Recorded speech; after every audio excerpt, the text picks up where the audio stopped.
Hello friends, this is Sweety and welcome to learning without burden. आज हम करेंगे English के कुछ PYQ। ये इंग्लिश पैडागॉजी है। इसमें मुझे नहीं लगता कि वो जो पैसे जाते हैं वो पढ़ाने की ज़रूरत है। अगर वो पढ़ाने की ज़रूरत होगी तो आप लोग कमेंट में बताइएगा। तो ये पैडागॉजी है और ये 4 जनवरी का आया हुआ क्वेश्चन है। ठीक है, तो आइए शुरू करते हैं। Which of the following is not a classical language. ठीक है, इसमें से कौन क्लासिकल लैंग्वेज नहीं है? नॉट पूछ रहा है।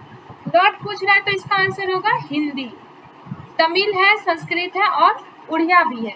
मतलब ये सब नहीं होगा क्योंकि नॉट पूछ रहा है। ठीक है, नेक्स्ट देखते हैं। नेक्स्ट 137,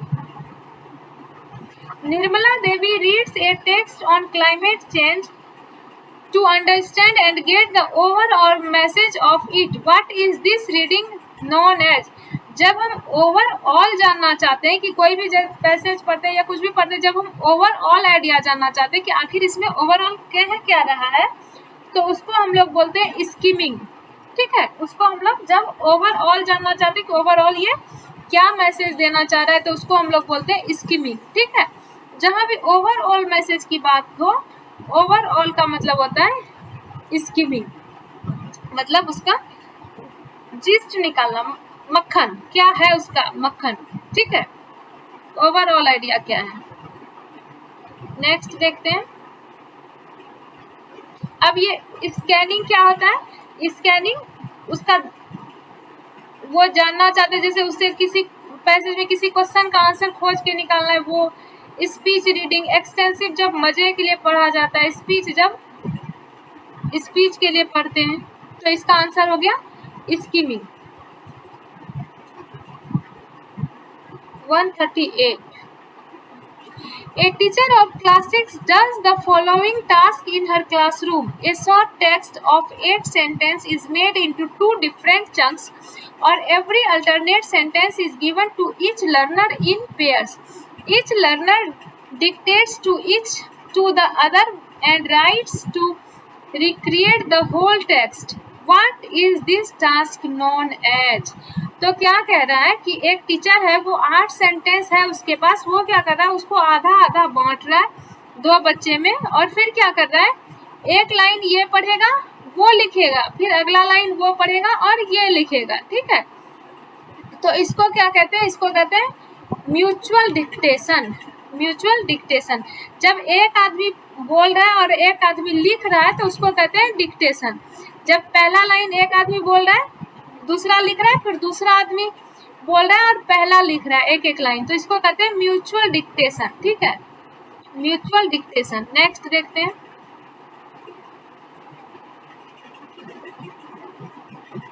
ये तो वही है। Which one of the following would be the most appropriate feedback rubrics for a learner's performance in a speaking assessment task? जब आप स्पीकिंग असेसमेंट टास्क दिए, बोलने वाला टास्क किसी बच्चे को आपने दिया, तो उसमें क्या कह रहा है कि क्या सबसे सही है। जब आप उसको, किसी को आपने बोलने वाला टास्क दिया, ठीक है, फिर जब आप उसका असेसमेंट करेंगे तो आप किस तरह से उसको फीडबैक देंगे। नीड्स इम्प्रूवमेंट उसको बोलेंगे, या pronunciation was incorrect in many places and commit unacceptable errors, या आप उसको कहेंगे कि तुम्हारा प्रोनाउंसिएशन जो है वो बहुत जगह गलत था, तुमने अनएक्सेप्टेबल एरर्स किया, ऐसी गलतियां की है जो स्वीकार नहीं किया जा सकता, या उसको कहेंगे नीड्स इम्प्रूवमेंट, तुमको इम्प्रूवमेंट करने की जरूरत है। Care should be taken in the pronunciation words like selection, collection and proportion. उसको बोलेंगे कि कुछ कुछ वर्ड जैसे है selection, collection, proportion, ये सब चीज पर जो है तुमको, इसके प्रोनाउंसिएशन पर तुमको थोड़ा सा ध्यान देना पड़ेगा। ठीक है, केयर शुड बी टेकन, मतलब इसमें थोड़ा सा तुमको सावधान रहना पड़ेगा। जब तुम सिलेक्शन, कलेक्शन और प्रोपोर्शन ये सब वर्ड बोलोगे तो इसमें थोड़ा सा तुमको सावधान रहने की जरूरत है। ठीक है, poor pronunciation of words like selection, collection, proportion and उसको सीधा नहीं कह देंगे कि तुम्हारा पुअर प्रोनाउंसिएशन। बच्चे को इस तरह से फीडबैक नहीं दिया जाता है, बच्चे को डायरेक्ट उसकी गलती नहीं बताई जाती है, उसको कहा जाता है कि थोड़ा, वाह बेटा तुमने बहुत अच्छा किया, बस थोड़ा सा और सुधार करने की जरूरत है। ठीक है, बच्चे को इस तरह से बोला जाता है कि तुमने बहुत अच्छा किया, बस थोड़ा सा और सुधार करने की जरूरत है। उसको डायरेक्ट से नहीं बोला जाता कि अरे एकदम बेकार किया, ये कैसे किया, इतना खराब, इतना बेकार, इस तरह से बच्चे को नहीं बोला जाता। उसको बोला जाता है कि बहुत अच्छा किया, बस थोड़ा सा और सुधार कर लो। ठीक है, अब 140, which of the following is not an authentic activity in text book and materials. Not पूछ रहा है, नॉट, क्या ऑथेंटिक एक्टिविटी टेक्स्ट बुक में नहीं है। Imagine you are the river in the story and speak out your feelings when you were flooded, ये है। Read that है, मतलब इसका आंसर नहीं होगा, नहीं पूछा है। Read the text with your friend and right the events of story in 8 points, ये भी है, मतलब ये आंसर नहीं होगा, नहीं पूछ रहा है। Based on the reading of the story image you are the queen and write a letter to your friend about your experience, ये भी है। Write the autobiography of a cow in 100 words, यही इसका सही आंसर है क्योंकि नहीं पूछा है। ठीक है, 141 देखते हैं। 141, the stages involve in the process approach to writing. Writing का क्या क्या, राइटिंग जो है उसका क्या क्या स्टेज है। ठीक है, राइटिंग जब हमको कुछ लिखना रहता है तो सबसे पहले हम क्या करते हैं, सबसे पहले हम ड्राफ्ट तैयार करते हैं, नहीं, सबसे पहले ड्राफ्ट तैयार नहीं करते। सबसे पहले आउटलाइनिंग करते हैं, नहीं, सबसे पहले क्या करते हैं, ब्रेन स्टॉर्मिंग करते हैं। अगर हमको कुछ लिखना है तो सबसे पहले क्या करेंगे, ब्रेन स्टॉर्मिंग। ब्रेन स्टॉर्मिंग मतलब किसी भी टॉपिक पर अगर हमको लिखना है तो सबसे पहले उस टॉपिक से रिलेटेड जितने आइडियाज हैं उसको दिमाग में लाएंगे। ठीक है, सबसे पहले क्या करते हैं, अगर हमको कुछ लिखना है तो राइटिंग का पहला स्टेप, पहला जो स्टेज है राइटिंग का क्या होता है, ब्रेन स्टॉर्मिंग। उसके बाद आउटलाइनिंग, उसके बाद ड्राफ्ट तैयार करेंगे, उसके बाद रिवाइजिंग, फिर proof reading and writing the final draft, तब ये होगा। ठीक है, ये है सब राइटिंग का स्टेज है। अब नेक्स्ट देखते हैं, next 142, which of the following is not the objective of learning grammar. मतलब ग्रामर सीखने का क्या हमारा उद्देश्य नहीं है, नहीं पूछा है। ठीक है, ग्रामर सीखने का क्या उद्देश्य नहीं है।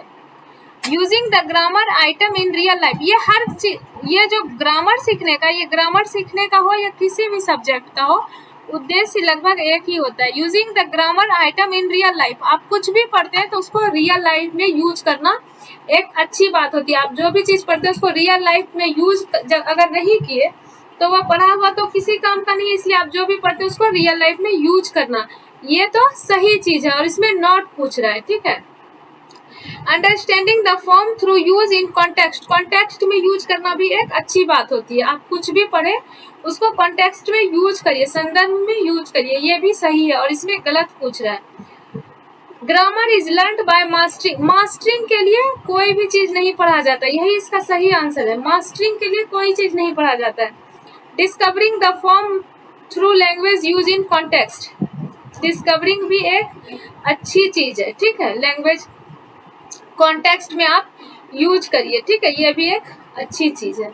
तो मास्टरी प्राप्त करने के लिए जहां भी कहा जाए कि पढ़ाई जो है, लर्निंग जो है वो मास्टरी प्राप्त करने के लिए हो, वो गलत होता है और इसमें नॉट है तो गलत ही पूछ रहा है। जहां भी अगर आपका लर्निंग देगा कि मास्टरी ओरिएंटेड लर्निंग है तो वो ऑप्शन गलत होगा। हमेशा क्या होना चाहिए, लर्निंग ओरिएंटेड होना चाहिए, हमेशा लर्निंग ओरिएंटेड, मास्टरी ओरिएंटेड नहीं। हमेशा सीखने के लिए पढ़ना चाहिए, मास्टरी प्राप्त करने के लिए। जब बच्चा सीखने के लिए पढ़ेगा तो वो खुद ही मास्टरी कर लेगा एक दिन। ठीक है, जब उसको सीखने में मन लगने लगेगा तो एक दिन वो खुद ही मास्टरी कर लेगा। ठीक है, 142 हो गया। 143 देखते हैं,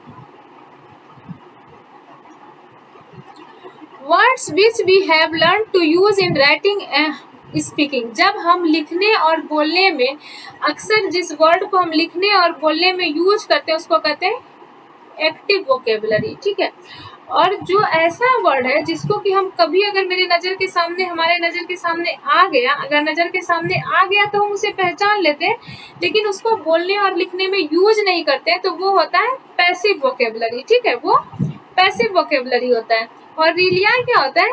रिलिया होता है कि कोई भी रियल ऑब्जेक्ट, कोई भी वास्तविक सामान जिसको कि हम बच्चे को पढ़ाने के लिए यूज करते हैं, उसको रिलिया बोलते हैं। ठीक है, 143 हो गया, 144। Naki reads lots of short stories and she has made reading of short stories as her hobby. What is this reading known as? जब भी कोई चीज मजे के लिए पढ़ा जाता है, चाहे वो स्टोरी रीडिंग हो या नॉवेल रीडिंग हो, फन के लिए पढ़ा जाता है, मजे के लिए पढ़ा जाता है, तो वो एक्सटेंसिव रीडिंग होता है। ठीक है, प्लेजर के लिए पढ़ा जाता है, कोई भी चीज फन के लिए, प्लेजर के लिए पढ़ा जाता है, तो वो एक्सटेंसिव रीडिंग होता है, चाहे वो नॉवेल पढ़ना हो या स्टोरी पढ़ना हो या इस तरह का कुछ भी हो। ठीक है, तो उसको बोलते हैं, इस तरह की रीडिंग को बोलते हैं एक्सटेंसिव रीडिंग। नेक्स्ट देखते हैं 145।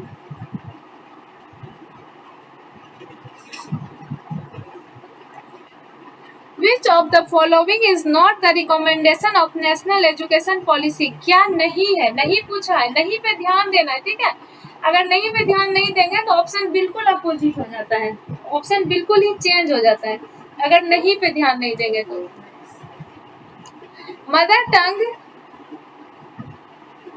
Mother tongue home language as medium of instruction up to class 5, preferably till 8। मतलब कि पहला 1 to 5 तक जो है आप मदर टंग में ही पढ़ाएंगे, 1 to 5 तक जो है आप मदर टंग में पढ़ाएंगे, हो सके तो आप 8 तक भी मदर टंग में ही पढ़ाइए। तो ये तो एक सही चीज, ये तो कहा गया है, सिर्फ एनईपी 2020 ही नहीं, 86 वाले एनईपी और 68 वाले एनईपी में भी ये कहा गया है कि आप शुरुआत में जब बच्चे स्कूल आते हैं तो आप उसको मदर टंग में पढ़ाइए, क्योंकि आप मदर टंग में जब पढ़ाएंगे तो बच्चा उससे रिलेट कर पाएगा अपने आप को। ठीक है, बच्चा समझ पाएगा। अगर बच्चा जब घर से आता है तो वो मदर टंग जानता है, अगर आप वो उसको ऐसी भाषा में पढ़ाएंगे वो जो समझेगा ही नहीं, तो क्या फायदा, वो क्लास में बैठना ही नहीं चाहेगा अगर आप उसको मदर टंग में नहीं पढ़ाएंगे तो शुरुआत में जो है बच्चे को मदर टंग में पढ़ाना चाहिए। ठीक है, ये हर नेशनल एजुकेशन पॉलिसी कहता है कि शुरुआत में बच्चे को मदर टंग में पढ़ाइए। Study of classical language as additional option from class 6। हाँ, जब 6 में चला गया तो उसको एक एडिशनल क्लासिकल लैंग्वेज पढ़ाइए, चाहे वो संस्कृत हो, तमिल हो या उड़िया हो या कोई भी क्लासिकल लैंग्वेज, उसको एक क्लासिकल लैंग्वेज पढ़ाइए 6 क्लास के बाद से। ठीक है, study of a foreign language, एक फॉरेन लैंग्वेज भी उसको पढ़ाइए, एक चाहे वो इंग्लिश हो या जर्मन हो, एक फॉरेन लैंग्वेज भी उसको पढ़ाइए, क्योंकि 3 भाषा पढ़ाने के लिए कहा गया है। जितना भी नेशनल एजुकेशन पॉलिसी है 68, 86, 2020, जितना भी नेशनल एजुकेशन पॉलिसी है, और ये 68 के पहले 64 to 68 में जो है कोठारी कमीशन बना था। कोठारी कमीशन में भी क्या कहा गया, 3 भाषा पढ़ाइए बच्चे को। ठीक है, पहला 1 से 5 तक जो है आप मदर टंग में पढ़ाइए, मातृभाषा में पढ़ाइए, उसके बाद मातृभाषा में तो पढ़ाइए ही, साथ में एक क्लासिकल लैंग्वेज भी पढ़ाइए और साथ में एक फॉरेन लैंग्वेज भी पढ़ाइए। ठीक है, 3 भाषा में पढ़ाइए बच्चे को। बच्चा जितना ज़्यादा भाषा जानेगा, जितना ज़्यादा भाषा उसको पता रहेगा, उसका कॉग्निटिव डेवलपमेंट उतना ही ज़्यादा होगा। ठीक है, ये एक अच्छी चीज़ होती है कि ऐसे बहुत से लोग होते हैं, अरे अब तो मेरा बेटा 6 में चला गया, अब उसको संस्कृत भी पढ़ना पड़ेगा, अब उसको इंग्लिश भी पढ़ना पड़ेगा, लेकिन ये एक अच्छी चीज़ होती है। बच्चा जितना ज़्यादा पढ़े, लैंग्वेज जानेगा, उसका कॉग्निटिव डेवलपमेंट, उसका दिमाग उतना ज़्यादा तेज होगा, क्योंकि वो जितना ज़्यादा भाषा जानेगा उतना तरह से वो सोच पाएगा। ठीक है, वो उतना तरह से सोच पाएगा, इसलिए ज़्यादा भाषा जानना एक अच्छी बात होती है। तो ये तीनों बात तो नेशनल एजुकेशन पॉलिसी में है, first, second and third. Not पूछ रहा है, not English as medium of instruction from early years of schooling, कह रहे हैं कि आप स्कूल में शुरुआत में ही जो है इंग्लिश पढ़ा दीजिए, ये कोई भी नेशनल एजुकेशन पॉलिसी नहीं कर रहा है। और नोट पूछा है तो यही इसका आंसर है, शुरुआत में ही आप स्कूल में इंग्लिश पढ़ाइए, ये कोई भी नेशनल एजुकेशन पॉलिसी नहीं कह रहा है। ठीक है, सब कहता है कि शुरुआत में जब बच्चा घर से आता है तो आप पहले उसको मातृभाषा में पढ़ाइए, उसके बाद फिर उसको आप इंग्लिश पढ़ाइए या कोई और क्लासिकल लैंग्वेज पढ़ाइए, ठीक है। 146 देखते हैं। A teacher of class 8 makes her learners think of words relating to pleasure and pain. एक टीचर है वो कह रहा है बच्चे को कि आप जो है प्लेजर और पेन, इस प्लेजर मतलब खुशी और पेन मतलब पेन क्या होता है, दर्द होता है, और प्लेजर खुशी, इससे रिलेटेड जो है कुछ वर्ड आप सोचिए, ठीक है। प्लेजर और खुशी से रिलेटेड आप कुछ वर्ड सोचिए। Letter C ask them to create word waves of the 2 words in group of 5। फिर वो 5 का ग्रुप बना के कह रही है कि इस शब्द से जो है आप एक वर्ड वेव बनाइए, ठीक है। What is this approach to vocabulary learning is called? इस अप्रोच को क्या कहते हैं? इस अप्रोच को कहते हैं थीमेटिक अप्रोच। जब टीचर कह रहा है कि कोई 2 वर्ड दिया और सारे बच्चे को कहा कि इस वर्ड से रिलेटेड आप कुछ वर्ड सोचिए, उसके बाद कहा कि सब मिल के जो है बच्चा इसको ग्रुप में वर्ड वेव बनाओ, तो इसको क्या कहते हैं? Thematic approach.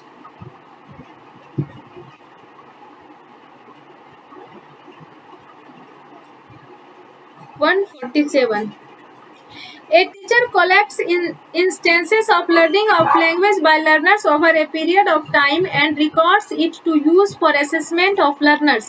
What is this assessment known as? बच्चे का जितना भी रिकॉर्ड होता है, सारा रिकॉर्ड जिसमें रखा जाता है साल भर का, उसको कहते हैं पोर्टफोलियो, ठीक है।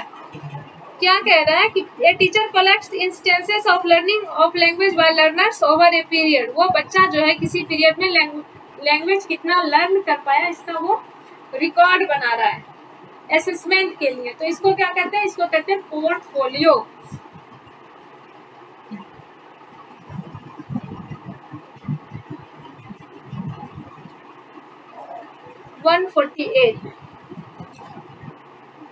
Project work as a language learning task involves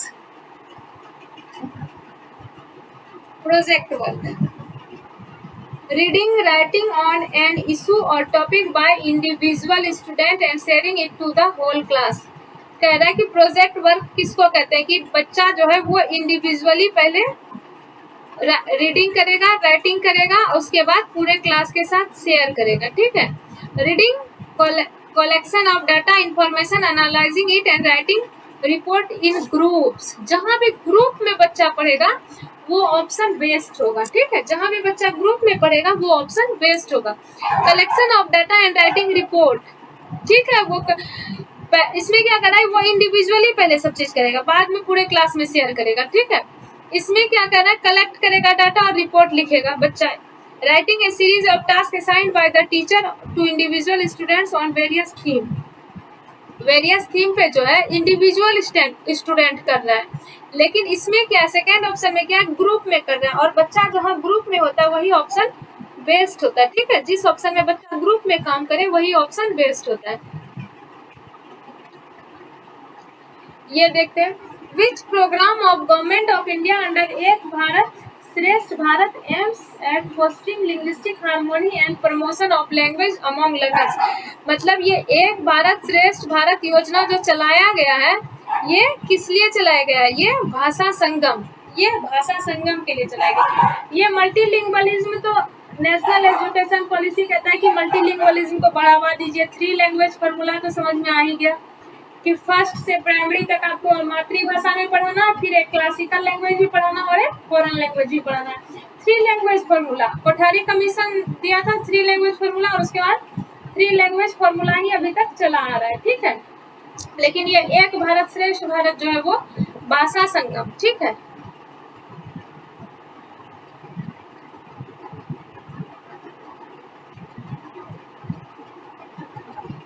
Which of the following is true of sign language? Sign language के बारे में क्या ट्रू है? Sign language has a grammar, ठीक है। Sign language does not have a grammar, only one sign language in the world. Sign language is for special people. तो ये इसका करेक्ट